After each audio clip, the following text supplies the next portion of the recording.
Une histoire très très intéressante, extraterrestre, 60 témoignages. Là, je viens de regarder la télé, ils continuent à se foutre de notre gueule, de toute façon. Ouais, FR3, je sais pas si vous avez vu FR3 là, à l'heure actuelle, là, enfin je veux dire. On dit jeudi soir, hein, parce que quand je poste la vidéo, ça sera après. Il faisait voir des petits points lumineux dans le ciel. Ils ont dit que c'était la NASA, ils ont dit que je sais plus quoi. Alors, ce qui me fait marrer, c'est qu'il faut voir une soucoupe, c'est FR3. Hein. Faut dire qu'ils vous prennent pour des abrutis total. Hein. Et après, il faut voir le Père Noël. Voilà, et on continue, on saute dans notre gueule, et on continue. C'est bien pour ceux qui ont vu des ovnis, c'est bien pour les pilotes de chasse, c'est bien pour les astronautes, c'est bien pour... pourquoi ils vont plus sur la Lune depuis 1972, ils se posent pas la question. On continue à se foutre de notre gueule, de toute façon. Ce que vous voyez, c'est la télé. Hein. La télé, on nous prend pour des abrutis. De toute façon, je regarde beaucoup moins la télé qu'avant. C'est finish de c'est finish. Tu payes des redevances pour voir beaucoup de merde, de toute façon. Voilà, le cas d'Attilio Beau. À la fin, je vous ferai une belle surprise. Parce que tout à l'heure, j'ai encore regardé E.T. C'est un très très beau film, E.T. C'est un des plus beaux films, d'ailleurs, enfin science-fiction, entre guillemets, de tous les temps. De Spielberg. Il y a un autre film qui est très beau aussi, c'est Abyss, du James Cameron. Il y a deux autres films qui sont très beaux aussi, c'est Cocoon et Légende, de Ron Howard, avec Tom Cruise, et Cocoon avec les petits vieux. Et complètement zappé aussi, ça. Cocoon et Légende. Très très beau film aussi. Bon, c'est parti. Ben, je préfère E.T. Et à la fin, il y a une petite surprise. Vous entendez? Extraterrestre, 60 témoignages. Vous allez voir. Il faut rester jusqu'au bout.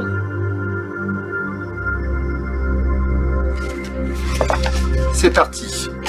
Alors, le cas d'Attilio Beau, survenu à Bassano del Grappa, en Italie, hein, province de Vincennes, le 14 août 1999. C'est très très intéressant.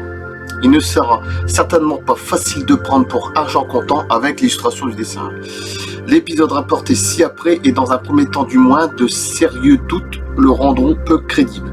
Mais si le lecteur s'attache à comprendre la psychologie de la capacité d'exposition des témoins, tout lui paraîtra plus acceptable. Le signor Attilio Beau, né en 1927, et résident à Bassano del Grappa, province de Vincennes, est un retraité qui a consacré sa vie à un travail essentiellement manuel, celui de céramiste. Souvent dans son récit, le témoin fait des analogies avec ce qu'il connaît le mieux et exprime l'inexplicable en ayant recours à des expressions dialectales utilisées dans son parler quotidien. Dans la localité précitée, le 14 août 1999, au numéro 76 de la Via Rolandi, Attilio a été témoin d'un fait vraiment curieux. Vers 23h30, pris par un besoin pressant, il se rendit derrière sa maison où il se trouve une parcelle de terrain de sa propriété. Il fut soudain frappé par une intense lumière clignotante composée de différentes couleurs. Elle était opaque et éclairait la zone tout entière. Curieux, il éleva instinctivement la tête et remarqua un objet circulaire très grand qui se trouvait à quelques mètres du sol. Je me suis trompé tout à l'heure, Ridley Scott, c'est Légende, le film Légende. Je confonds avec le film Willow, très beau aussi, Ron Howard. Bon bref, l'homme était dans une position élevée par rapport au niveau du champ et la lente descente de la soucoupe jusqu'à hauteur de ses yeux lui permit d'en avoir une vision très précise. Lorsque l'OVNI s'immobilisa, il vit qu'il était entouré de lumière clignotante en mouvement. Il était en forme de coupole et sa base devait avoir une trentaine de mètres de diamètre. Sa hauteur totale pouvait en revanche tourner autour des 2 mètres.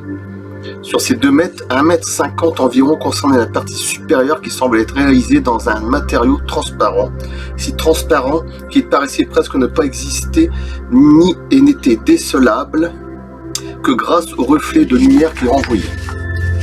La transparence de la coupole, la présence à l'intérieur d'une puissante lumière blanc laiteuse, et surtout la faible distance qu'il y avait entre l'OVNI et le témoin, peut-être moins de 2 mètres, extrêmement proche, permettait à ce dernier de voir parfaitement ce qu'il y avait dedans.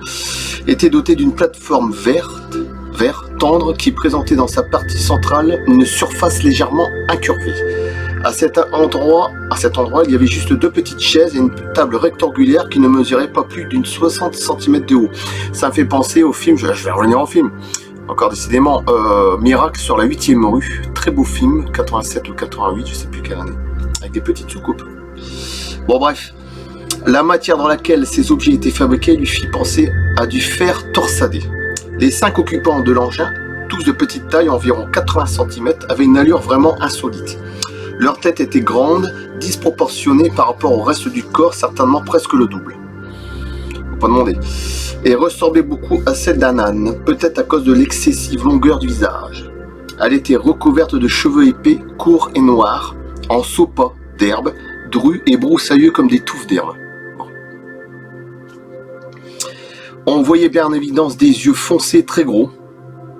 Non, c'est pas les miens en tout cas, à peu près 5 cm de diamètre, et ronds, moi ils sont bleu-gris, et ronds qui étaient dépourvus de sclérotites et de paupières et n'avaient pas non plus de cils ni de sourcils. Bon.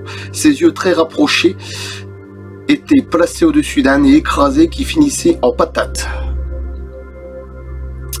La bouche, très grande et pareille à celle d'un singe, était pourvue de lèvres particulièrement grosses et charnues. De chaque côté du visage se détachaient 2 oreilles longues et pointues, et à la tache basse qui rappelait au témoin celle des loups et qui arrivait à la hauteur des yeux. La peau du visage était couleur café au lait, lisse, ce qui laissait supposer que ces créatures n'étaient pas très âgées. Les oreilles, sans poils, étaient de la même couleur, tout comme les mains. Celles-ci, pourvues de 6 doigts, assez long, le Seigneur Beau les remarqua au moment précis où 3 extraterrestres firent le geste de tendre leur bras gauche dans un mouvement horizontal, de droite à gauche et de gauche à droite. Ce geste, le témoin le comprit comme un salut qui lui était adressé, jusqu'au cou qu'il avait été très court. Hein. Leur corps était recouvert d'une combinaison de couleurs jaunes, souvent c'est couleurs grises, comme les petits gris, hein, voilà, on aime bien. Confectionnés dans une matière, ça n'a rien à voir avec les gris d'ailleurs, une matière brillante ressemblant à de toiles cirées.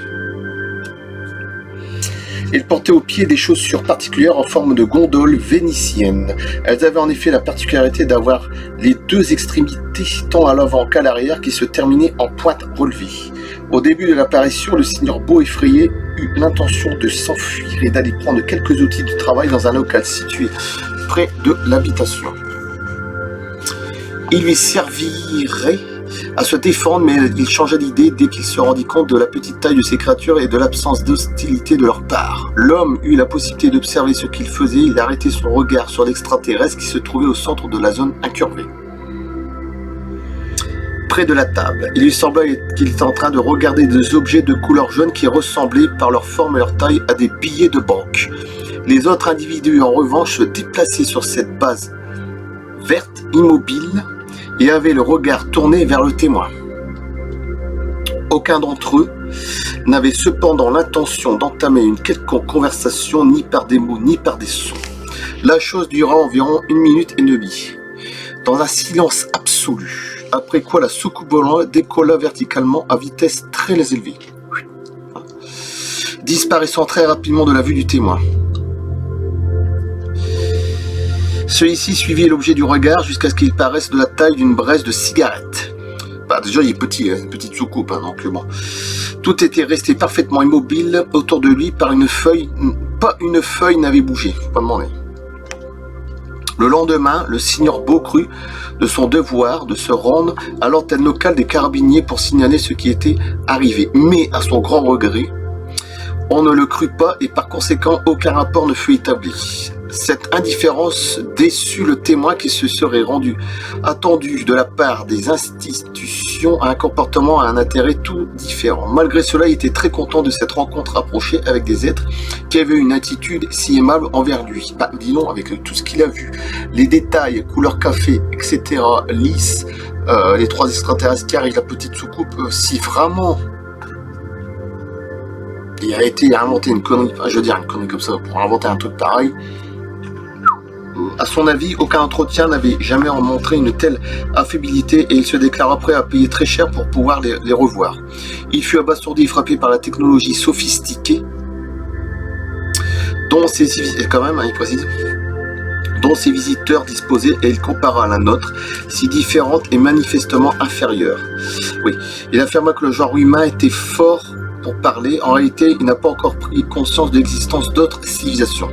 et s'était toujours montré sceptique sur l'ufologie. Et pourtant, c'est quelqu'un qui était sceptique sur l'ufologie. Alors après, mais depuis le moment où il s'était ainsi retrouvé aussi près de ces créatures, il dut changer son credo, convaincu sans l'ombre d'un doute de la réalité de ce qu'il avait vu et n'ayant aucun intérêt à mentir. Hein, t'as compris, toi?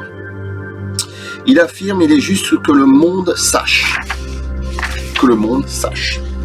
Voilà, et je vais faire là ce qu'il a vu, et après je vais faire la petite surprise, parce qu'il attend un petit peu quand même. Le cas d'Attilio Beau, voilà, le 14 août 1999 en Italie. Ça c'est très simple, c'est là. Voilà, là où c'est marqué Attilio, page 241. Voilà, je ne vais pas faire mieux parce que je vois pas d'ici.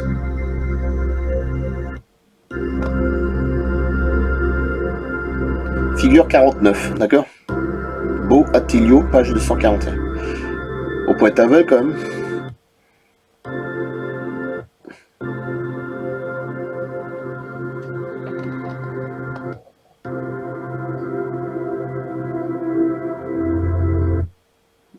Voilà. Et j'ai pas coupé vraiment là parce que voilà. Et à bientôt. Merci. Voilà ce que je voulais faire voir. Notre ami E.T. C'était la surprise. Neka, très belle reproduction. Avec le doigt, qu'ils n'ont pas oublié. Et voilà. Magnifique. 1 sur 1, évidemment. Et voilà. Je vous avais dit qu'il y avait une surprise. Oui, oui, c'est du 1 sur 1. Ok. Toujours des marqueurs souvent. Voilà. Donc je coupe là. Et merci pour les vues. A plus.